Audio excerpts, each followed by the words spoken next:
There's something I need to tell you. Yeah. So I was at lunch one day and this woman, she said, "Oh, red must be your color because it really looks good on you." And I got on red today too. It is your color though. But who is she to say something like that? Did you have your ring on? Alright, so let's talk about something. It might sound simple at first, but it can actually get a little bit complicated.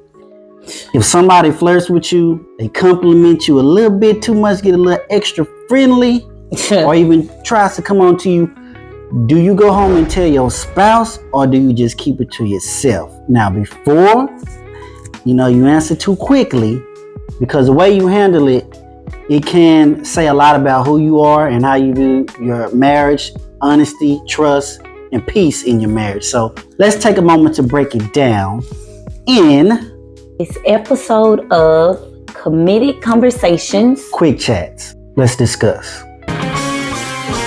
Like forever and a day.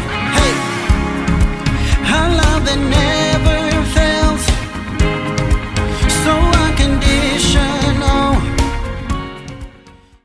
All right, so when we say quick chats, what we're referring to is bringing up a topic, things that come up in the marriage here and there, bringing it up using relatable situations and giving our input, and then hopefully getting y'all's input, how y'all handled it over time, what you found to work, what didn't work, things like that. So we just want to talk about it, and like we said, quick chats. We don't want it to be too long, bore your patience. So we just want to have these discussions. Maybe what we say, how we handle it, can help somebody, or maybe y'all get to come in the comments. Y'all can tell us y'all scenario and how you handle it. It can help us. You never know. We help one another. That's what we're So that's what we want to do with these episodes of Committed Conversations, Quick Chats. We'll start the full podcast later, but we want to give y'all a little something now since it's been a while. So now that we've given you the topic, let's talk about reasons why you would probably just go ahead and let them know, right? So number one, you want to make sure that there's transparency. Transparency builds trust. So if I'm open about these things up front, it lets him know I ain't got nothing to hide, man. You know what I mean? I'm out here doing my thing or you out there doing your thing. And I want you to know that this occurred and not keep it from you. And when you do those types of things, it's powerful because it's letting them know that I'm considering you, and those little secrets are those things that can be big issues down the line. Okay. Another thing to consider is it keeps you safe. Let's say whatever occurred was out in public and someone happened to see it from a distance and they try to come to your spouse with it. I'll beat you to the punch, and I'm able to give you full perspective, if you're a good spouse, full perspective and details of what the encounter was like. So they're not blindsided if someone approaches them. That matters. Another thing is you want them to know that you honor them in your life. And Jeremy knows that he's my bookie. Where does bookie stuff come from? And I also just want to take accountability. So I want him to know that I'm not keeping things from him. So I usually come and talk to him about most everything, even if it's the most uncomfortable of situations. I feel better getting it off my chest. I mean, this is my ace bone coon, right? You should know. And then just as a silly point, sometimes, you have to let your spouse know that you still got it. You know what I mean? That, okay, I'm not out there flaunting it, sweetie. And you better not be either.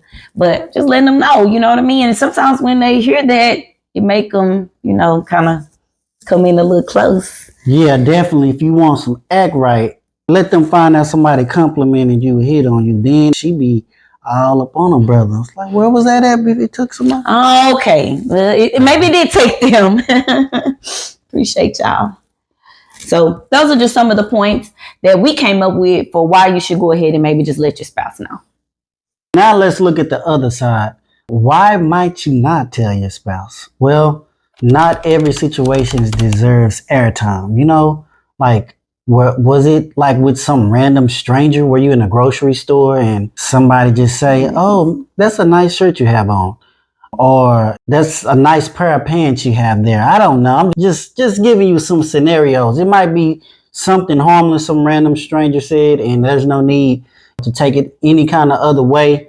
And you probably would never see this person ever again in your life. So bringing it up, you might not want to bring it up to stir up any unnecessary drama. Some spouses don't want all of the details. Depending on your wife's personality, I want. uh, depending on your wife's personality, she may not want to know. She might just want to know, how did you handle the situation? Did you shut it down? What did you do in response to them trying to come on you? And the thought of someone else hitting on a spouse can sometimes be a little bit uncomfortable for them. So that's another reason why you might not tell your spouse. The other reason is it could backfire on you. You walk in there trying to be honest. Hey, I'm an open book. I'm going to tell you everything, Johnny. And now she Marsha Clarking you about everything. And this one right here, she likes to ask a lot of questions. I need to know which door you came in. What's the name of the place? She want to know what she had what on. she say. How did you react? How would you stand? Did you smile at her? Did you show some teeth? Did you shut that down? Now suddenly you on trial. Oh, yeah. Okay, you on trial for your marriage, and it's just like, I'm trying to be open and tell you this. So that's why I'm just trying to be open with you. So that may be one reason why you might not tell them. Just depends on the spouse, and if they better reel it on back, because I want you to tell me. Yeah, let's Johnny. Okay. All right. So there is middle ground and balance to this thing. When you're trying to decide what the right move is to make after she done said this at lunchtime and you driving home about to see your boo thing at the house, or after he done just approached you to get your phone number, what you want to do is consider these things. If it was a random person you're never going to see again, does it really matter to, kind of bring that up to your spouse?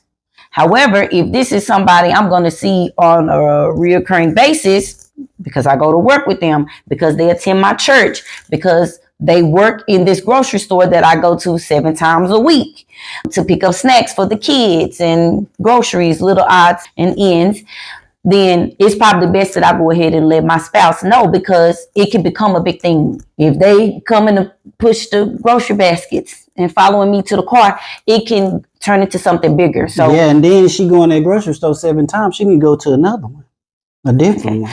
And then again, these are just scenarios, guys. This isn't our lives or anything. You want to make sure that you're using discernment in this.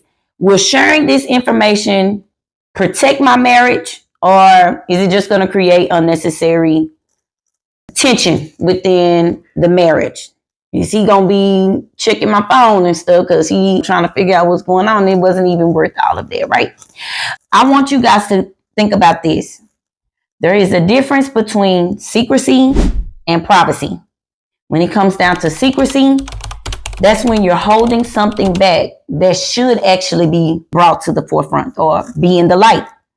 That of privacy is when you choose to not give energy to something that doesn't even matter. All right, so I know we discussed how someone may hit on you or come on to you or whatever the situation is in person. Let's talk about DMs. That's another thing. It may not always be in person. We live in a digital world. So sometimes that could be in the form of a text. It could be in the form of a DM. And with doing content, you get some crazy DMs. And I made it my business to be very open and transparent, as well as she has to. If there's anything that seems a little suspect, we're automatically presenting it to each other. Hey, look, check this out. What do you think? That look a little suspect. What's her name? I just want you to know this is what's going on. So just in case for some reason you're in my phone and you see this, I done told you about it. Or if they you never know. Some people crazy. They might say, well, look, he was doing this. And nope, I've already presented all the information. Ain't deleting it out or anything. It's still there in the history. So ain't nothing to hide. You can cover yourself that way. So we don't have nothing to hide. We're very transparent. And so I want to give you some practical advice. You want to always shut it down. So no matter what, your first responsibility is to make sure that you let the other person know that you're not interested. Don't laugh too much. Don't entertain it. Don't leave room for confusion. So we're going to demonstrate. Just get your hands off of me. Okay, I'm married. What they got to do with anything? They got to do with everything. Oh, okay. Whoa. Back off, buddy. Okay, you're a bit much there. Forget about it. That's how you get them off your back. No, I'm just playing. But another thing you want to think about is you want to flip the perspective. You want to put yourself in your spouse's shoes. Would you want your spouse entertaining somebody coming on to them? No. So you want to do the same thing. If somebody's coming on to you, you want to shut that down because you've already put yourself in their shoes. Oh, I know if I do this and that and she finds out, it's going to hurt her, it's going to crush her. It's going to make her have some type of self-esteem issues, or she's going to become self-conscious in comparison to that's another thing. They can compare themselves to that person that hit on you, and that can make them feel some kind of way. So you want to always put yourself in their shoes and shut it down. The Bible teaches us you want to do unto others as you would have them do unto you. And so that's one thing you should think about. All right, guys. So here's where you can be involved. Okay. We've told you what the topic is. We've given you guys some scenarios. Why don't you guys tell us what y'all experienced if you feel comfortable, right? We are a community and we're here to help each other grow. We're here to bring relatability, and we'd like to hear from you. Maybe you guys can give us some advice or let us know some scenarios that we probably should even consider that we may not have considered. So drop that down in the comments, some of the things you've experienced and how you have gone about handling it. All right, so we want to leave you with this closing thought. At the end of the day, here's what it comes down to. It's not about the compliment or the attention. It's about protecting your marriage. It's about honesty, building trust. It's about peace and protecting your home. And discernment keeps the little things from becoming big problems later. So whether you choose to share what happens or don't, just make sure the motive is always right. This is called protecting your bond. And that's what we have here with Committed Conversations. We want to talk to you about remaining committed, and you want to protect your marriage. So that's what matters the most. So we appreciate you all for hanging in here this whole time. Make sure you like, comment, and subscribe, and we'll see you on the next episode of Committed Conversations. That's right. Take care. God bless.